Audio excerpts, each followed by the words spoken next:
Hey everyone, Michael Unger here with another episode of Ask an Astronomer. It's a beautiful day here on the unceded territory of the Musqueam, Squamish, and Tsleil-Waututh. As usual, we have our trusted astronomer, Marley, just a few doors down from me. Hey Marley, what's happening? Not much. Enjoying the last nice days before it rains for forever.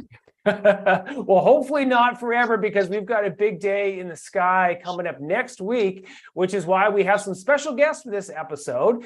As we previewed last episode, there is an eclipse happening on October the 14th. Will be visible as a partial eclipse. So that's kind of a primer to what's actually going to happen next year. There's going to be a total solar eclipse that's going to be visible through most of North America. Unfortunately, not here on the West Coast. But there is a class over in Coquitlam, the Terry Fox secondary class. Their teacher, Edward Csuka, is taking a class down to do a really amazing study on eclipses. So they are our special guests, going to be talking about eclipses, going to be talking about their very special study. So let's bring in Edward. How's it going, Edward? Coming in live from your classroom there.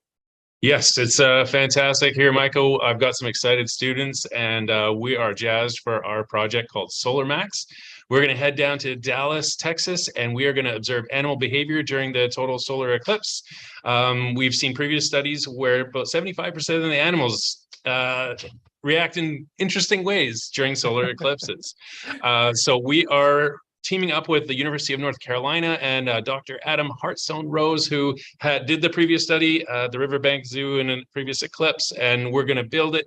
And we're hoping to make this the world's largest ever study of animal behavior during a total solar eclipse. Oh, that's so cool. Yeah, we had, of course, only a partial here a few years ago in 2016, and that was very eerie, just seeing, things start to get a bit, the shadows get very strange, but the total, of course, I had some friends that went down to Portland in 2016, and it was just a magical experience. So I'm really jealous of you folks that get to go down. I'm sure the kids are very excited. If you are out there watching and would like to ask Edward and his students some questions, put them into the chat. If you're out there on YouTube or on Facebook. And of course, if you have any question under the universe, that's why we have Marley here, but maybe your students will be able to jump in and answer some questions on the universe. What do you think, Edward? I think that's perfect. Yeah, I'd love to see what they're curious about. We're trying to get lots of different teachers and students involved across the whole continent. We're going to try to turn it into a very international project. We already have teachers committed to helping out in the Toronto Zoo with students, Indianapolis Zoo, Buffalo, Moncton. We're just growing rapidly. Rochester, New York is interested, and I'm trying to get Mexico involved. If anybody out there speaks Spanish, knows some Spanish teachers around the Mazatlan area, Torrio. There's a couple of cities that are in the path, and then we can truly be a North American international research project. Very, very cool. Okay. Well, I know that your students have prepared a little bit of a presentation, so I've got lots of questions lined up for you folks, but why don't we put a pin in those for now, and let's bring in two of your students, Seth Fung and Riley Frimmer. Hello. Hey guys, how's it going? Great, Hello. great. You? Yeah, not bad. How are you guys? You guys excited to go watch some eclipses? Yeah. Very excited to go see the solar eclipse down in Dallas. Do you remember the partial solar eclipse in 2016? Yeah, I actually I watched it from Tofino. Oh, very cool. Yeah.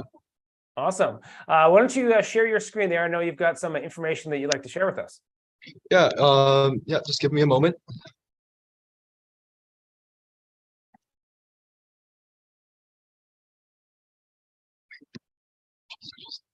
There you go, looking good.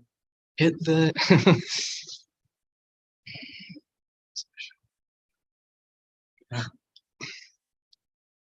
All right, take it away. So this is our project. This is the Solar Max Animal Behavior Eclipse Research Project that we're conducting at Terry Fox Secondary. Got a cool logo here. So here are some of the fundraising efforts that we've been doing. First is our global coffee fundraiser that we did very recently. So you're selling coffee? Yep. We're in collaboration with this global coffee brand. We were selling coffee to fundraise for the fees that students have to take on in order to go to Dallas Okay, for the very travel fees. well, I'm definitely So going to we- jump in on some of this coffee because we drink a lot of coffee here at the Space Center. So you can definitely assure yourself some orders from us. But if you're out there, definitely we'll put in some of these links as well into the chat. If you're watching this and also want to get on some of these orders, I'll put some of the links into the chat.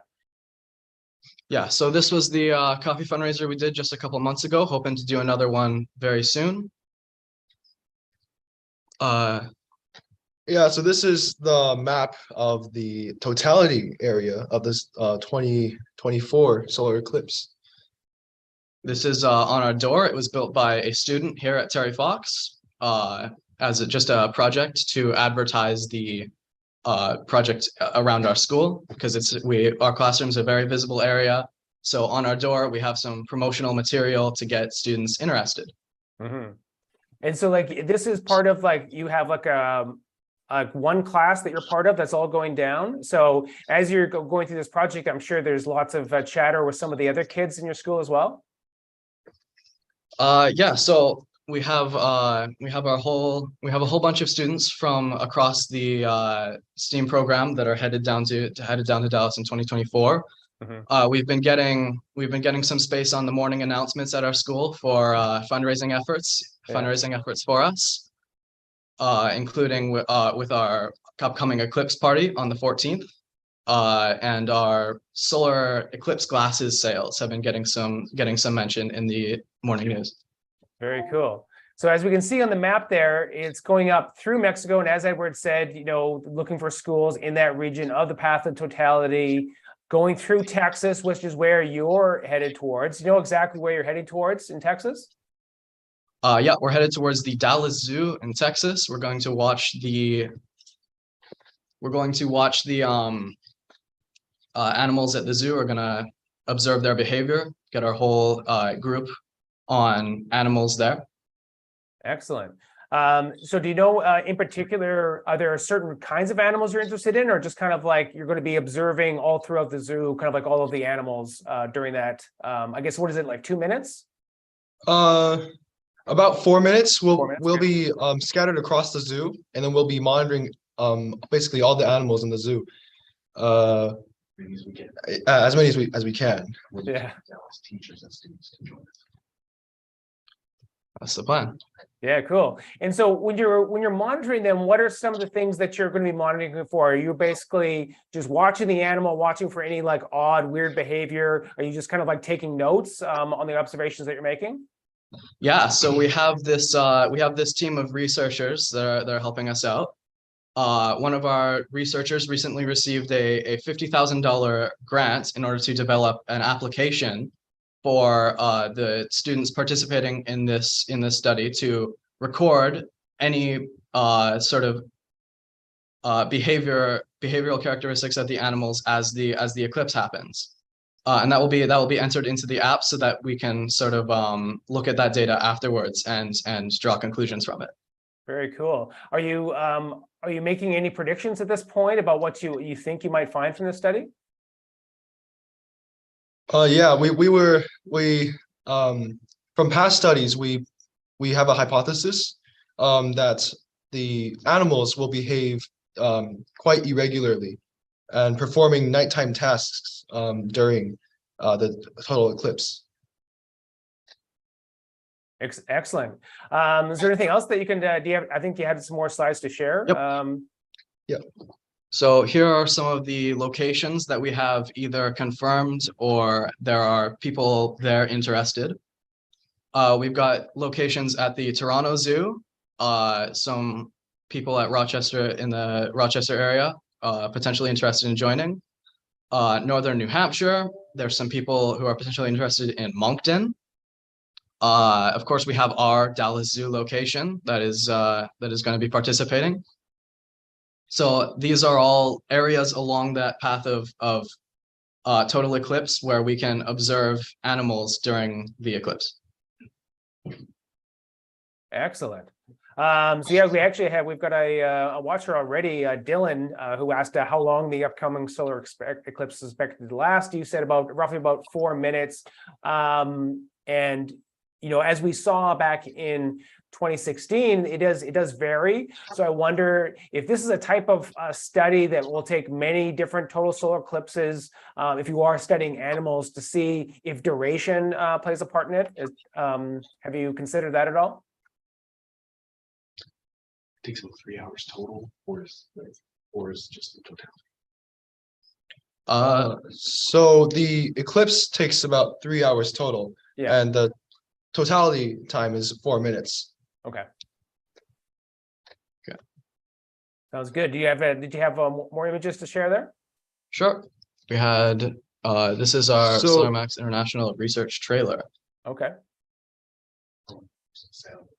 We don't have sound. Okay. Okay. Here we have our SciStarter page. This is a page put together by Mr. Csuka in order to advertise our projects, gather some interest.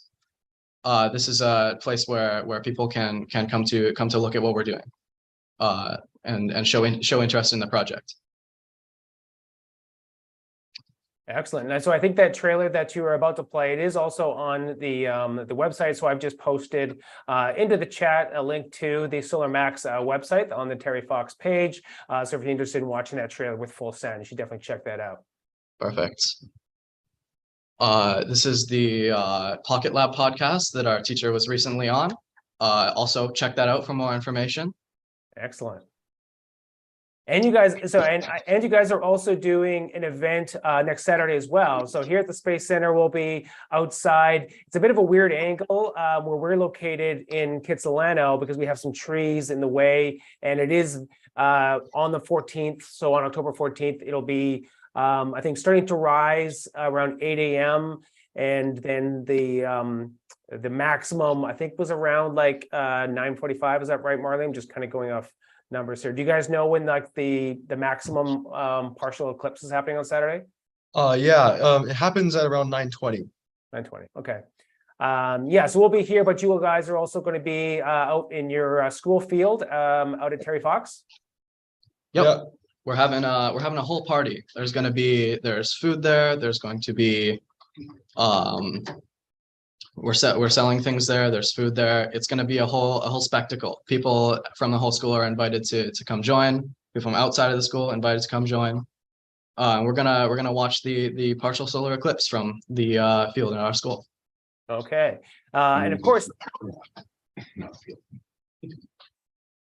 yeah, and of course, one of the very important considerations to make for anyone out there as well is that if you are going to be watching the eclipse next Saturday, it is a partial solar eclipse. So the only way to view it is with the safety glasses. And so you folks said that you're going to have some glasses on hand. We'll have some glasses on hand for our event. I'm actually going to come down. I'll be with you at Terry Fox. I'm really excited to hang out with you folks. But it is very important. There is a very important distinction, during the totality, you will be able to take off your glasses, and observe, the animals when you're down there. But for the partial eclipse, you won't be able to see the moon passing in front of the face without those glasses on, right? Of course. Yeah.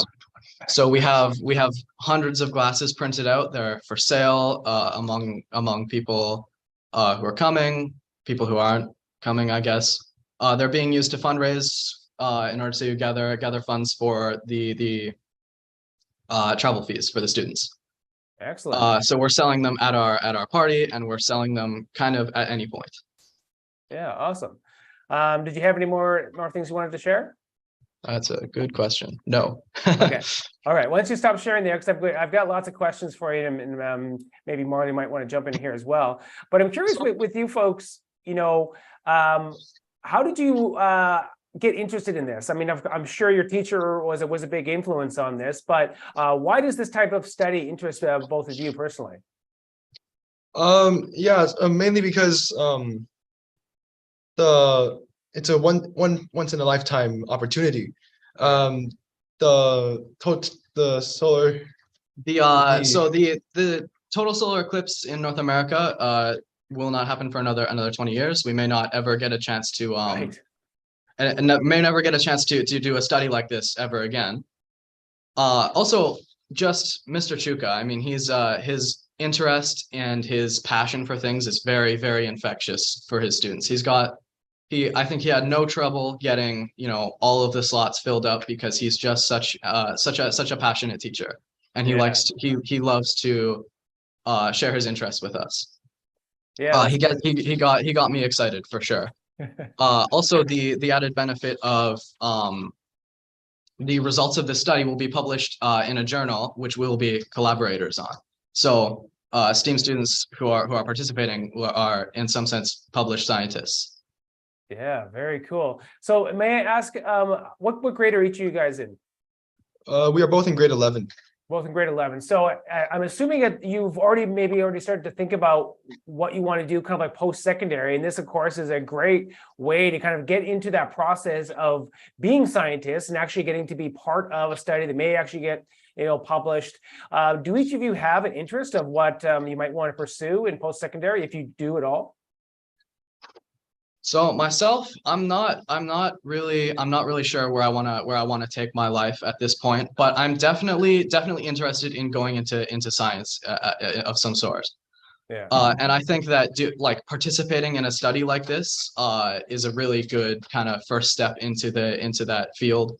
I've never done anything like this. Obviously, I've done the sort of little labs at school that you do, but I've never done research, I guess I should say. I've never done real scientific research, and I think that this will be a really good first starting point for me as someone who's interested in going into science. Yeah. What you, Seth? What are you interested in? Yeah, I'm a lot like Riley. I'm looking into the medical field.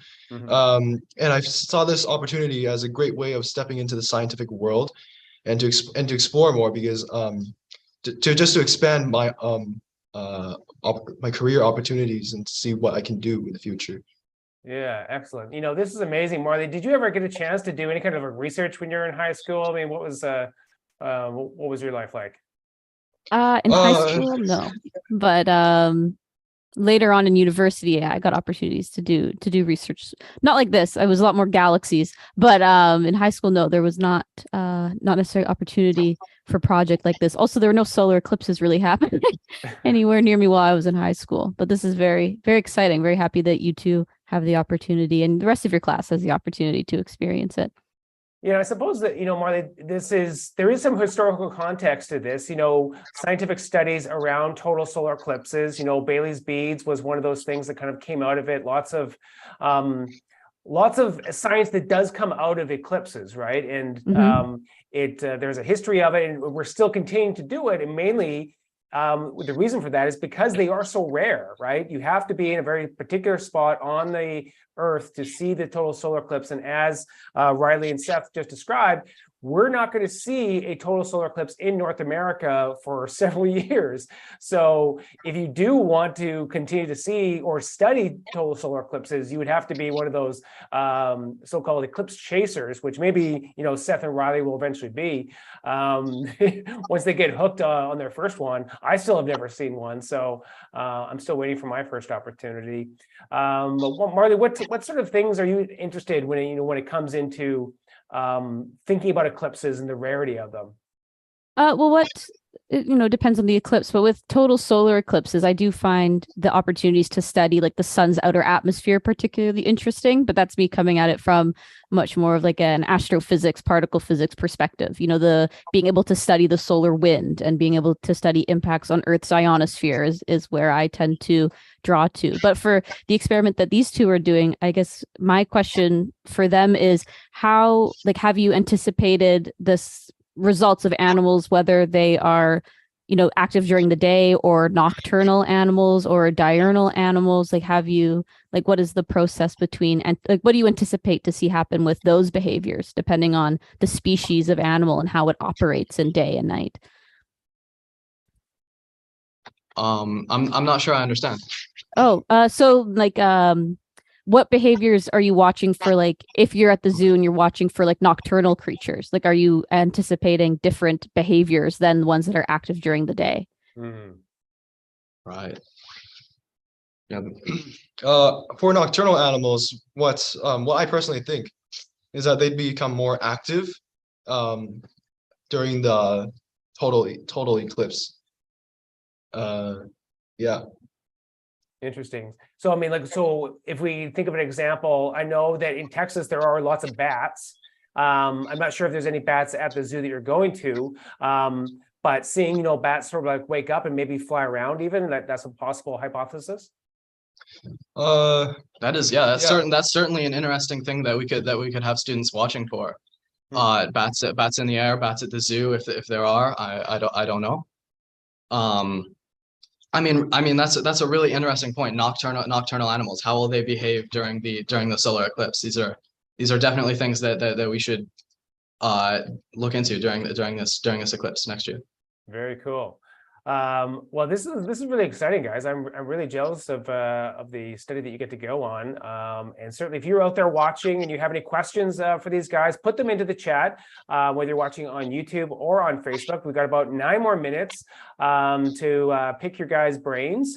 We actually did get a question, which I'm not sure is relevant or not, but we'll throw it out there and see if we can riff on this question from Montenegro.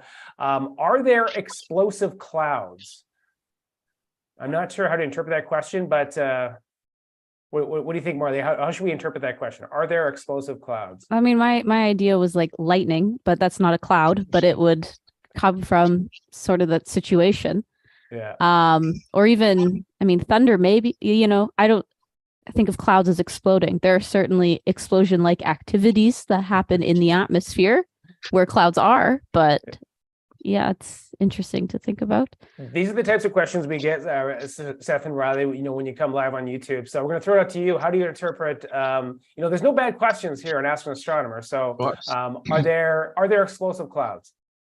Explosive clouds. That is a really interesting question. Explosive clouds. I mean, what are we calling a cloud? I mean, like a cloud, Yeah, cloud in the sky. I mean, I certainly agree that I would personally say that lightning and thunderstorms, I'd call those explosive clouds. Definitely sound and look explosive to me. Yeah, absolutely. And this actually does get into the notion of defining things, if I can kind of bring it back to eclipses, because when we say words like day and night, we usually have a very definitive way of defining that, right? When the sun is up, it is day. When the sun is not up, it is night. But during eclipse, if the moon passes over the sun and there is no sun anymore, is that night for the 4 minutes? Right. And is it night for the animals, and how will they respond to it suddenly being night? I mean, will it totally throw them off, or do they understand, Yeah, you know, what's happening? and if you can only order breakfast in the daytime at McDonald's, will you still be able to order an Egg McMuffin during the solar eclipse? I think we should get some students. Great question. Yeah, I think we should get some students in the McDonald's drive-through at the time of totality to study the behaviors of McDonald's workers during the solar eclipse totality. Awesome. Well, let's bring your teacher back in here, Edward, for a few more questions as we wrap up the show here. Edward, is this the first time that you've ever kind of like been involved in a project like this, bringing a class down and being involved in a science study like this? Yes. Now, I really think the STEAM program here at Fox really has contributed to this awesome study that we're going to do, because it's a new program. It's kind of a school within a school. So I have multi-year access to these same students. Normally in high school, it's like a shotgun and you never see the same students twice hardly. But now I've seen the same students for 3 years in a row, and they've been my first group of STEAM students. And so I have a stronger connection than I would normally have with most students, and I could plan ahead. I started planning this in February last year. So, you know, normally I wouldn't have known who my students would be the following year, but because of STEAM, I do know that I was going to have the same groups of kids, and so I could tell them about my ideas in the spring and get them all signed up, and then we're not going till next spring, and then we're going to have to continue studying the data for probably another year anyway. So me having direct access to these keen students who have really enthusiastic teachers and just are making all these great projects, and you know, I don't think I would have come up with the concept of this field trip without the STEAM program. And so it's been just a unique opportunity, and I did go to the last eclipse. I believe it was 2017 in August. I went down to Oregon and I stayed in the desert for 4 days to beat the rush. And it's kind of funny because it's the opposite of Armageddon. In Armageddon, everybody runs away from something. This is like everyone runs to something. So it's like a crush. And all the roads were just gridlocked for like a day beforehand. And almost all the ice in the whole state was gone. We got like the last couple of blocks of ice, and we camped in the desert, and there was a party there, and we got to observe the amazing eclipse in Madras, Oregon, in the high desert. But then when this one came up, I knew it was during the school year, so I couldn't really like take time off and go see it, and until actually Jennifer, my wife, she said, "Why don't you make it a field trip?" I'm like, "Oh." And that has been just exploding my brain ever since. And then I keep making it bigger. At first, it was just going to be us and my kids, but I'm like, well, there's other zoos in the path. So why don't I invite other people, and we can make it like a continental, international project, and we could make it the world's largest ever one that's been coordinated, I think. And our professor, Dr. Adam Hartstone Rose in North Carolina, who's done exactly this type of study before, he's going to be coaching us on protocol and everything, and helping us write up the final results. And it's just a lot of things were kind of coming together, and it's been a lot of interest and excitement around this project. So it fires me up, and I get excited, and then my students get excited, and we just roll with it.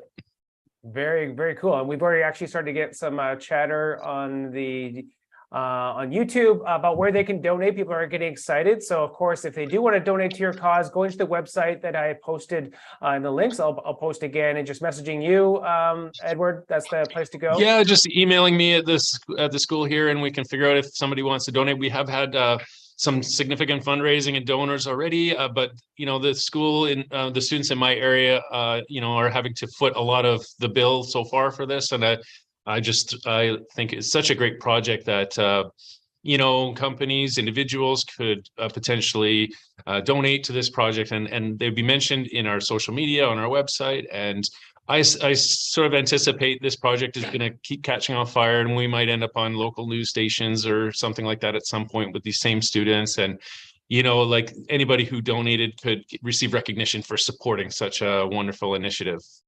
Absolutely. And that coffee that was mentioned before, you could probably get that if you go to the event on the 14th. So if you show, is the event that you're having at Terry Fox, is it a public event?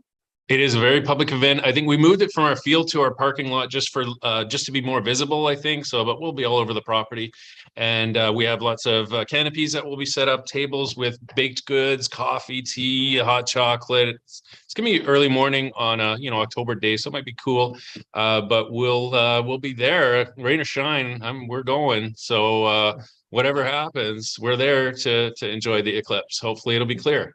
Awesome. Yeah, I will definitely be there as well. This is very cool. One final question for you, which is maybe a big question for the last couple of minutes. But you mentioned this STEAM program that you are running at the school. Could you just tell everyone out there that may not have heard that term before, like what that means and how you apply it? Yeah, good idea. So STEAM is an acronym that stands for science, technology, engineering, arts, and math.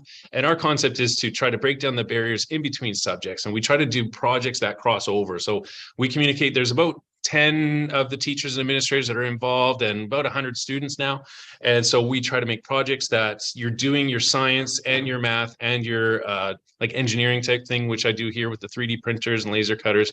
We try to put it all together into bigger projects, and then we give them a significant portion of the year to work on their own passion project. And I think that's actually where the most exciting projects have come from, because they get a lot of time, they learn the basic skills, and then they really build some amazing things. And we put on a STEAM fair every June now, where the public again is invited, and they can come out check out all our projects. In June, we'll do it again, and we'll have even more students. And so it's been a really fun thing for me in my career to be a part of this STEAM program along with my colleagues. And I think we've really got lightning in a bottle, to speak about lightning, where, these students are able to catch on fire and sustain that fire and just keep growing. They just hang out. I can't even get rid of them out of my room. It's quite funny. At the end of the day, I'm always having to kick them out. Luca is here and he's pointing to himself saying, yeah, I'm the guy. Yeah. So that's another one of my students just hanging out watching the interview. So awesome. It's been really fun for me. Yeah, are those 3D printers behind you that you're speaking of in your class here? Yeah, you bet. We've got 4 of them in the room, and we just got another 6 of them in the other room next door. And there's my maps of the eclipse on my covers, and we've got our location circled of our participants. And yeah, we got a laser cutter over there. We're blessed to have a bunch of equipment. We have robotic stuff here too. So we've received a lot of support from our district, SD43, our superintendent Patricia Gartland, and the assistant superintendents have been phenomenal, and the whole district has supported this, and all the way down, all the way up to the top and down to the bottom. It's just a wonderful program that I'm really enjoying. Wonderful. Well, Edward, thank you so much. And thank you to Riley and Seth for joining us, taking some extra time from your day to join us here on Ask an Astronomer. I'm going to see you all folks in person on next Saturday morning on October 14th. If you're out there and you have some clear skies, definitely get a hold of some glasses, maybe donate to the folks at Terry Fox to get your own glasses so that you can go out and watch the solar eclipse yourself, or you can go and head to their event because they got lots of coffee and goodies to say that you can donate to the cause. Or you can go to the website, like Edward says, message him, and definitely support these kids working on as Riley and Riley and Seth said, once in a lifetime opportunity. So very cool. Thank you all so much for joining us here on Ask an Astronomer. Thank you. Thank you. Thank you. All right, Marley, that wraps us up. We will be back in a couple weeks on October 19th. We didn't even talk about OSIRIS-REx. We said I'd put a pin in that because we don't have a lot of information. We'll have more information by the 19th. Their press briefing is on the 11th, so we'll have more by the 19th. Okay, yeah, we'll talk more about OSIRIS-REx on that next episode. But for everyone else, thank you much for joining. We will see you in a couple weeks. Take care, everyone.